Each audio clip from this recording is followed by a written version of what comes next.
ভোর রাতে যখন সাহারি খেতে উঠবেন, আপনি তো সাহারি খেতে উঠেন, আপনি জানেন ওই সময়টার দাম কত?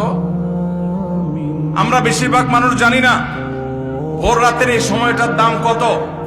আরে ভাই, এই সময়ের দোয়া 1 মিনিটের দোয়া অন্য সময়ের 100 মিনিটের সমান না। অন্য সময়ের 100 মিনিটও এই ভোর রাতের 1 মিনিটের সমান না। এত মূল্যবান সময়।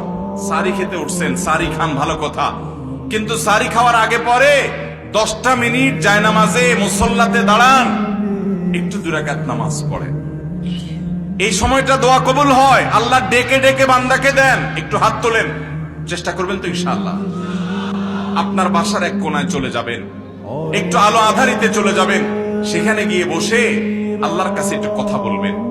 সিজদা চলে যাবেন, সিজদা গিয়ে আল্লাহর সাথে একটু মন খুলে কথা বলবেন। আল্লাহ, আমি অনেক গুনাহ করেছি, আল্লাহ আমি অনেক পাপিষ্ঠ। শুনেছি আপনার রাসূল জানিয়েছেন যে এই মাসে নাকি আপনি অনেক পাপিষ্ঠকে মাফ করে দিবেন। আল্লাহ, আপনি নাকি অনেক জাহান্নামে যাদের নাম চলে গেছে জাহান্নামী তালিকাভুক্ত, তাদেরকে মুক্ত করে জান্নাত দিয়ে দিবেন, আপনি নাকি ওয়াদা করেছেন। আল্লাহ, আমাকে একটু তাদের মধ্যে শামিল করে দেন। আল্লাহ, আপনি দিলে আপনার কোনো অভাব হবে না। আল্লাহর সাথে একটু কথা বলা, মুনাজাত করা ভোর রাতে করার চেষ্টা করবো তো ইনশাআল্লাহ।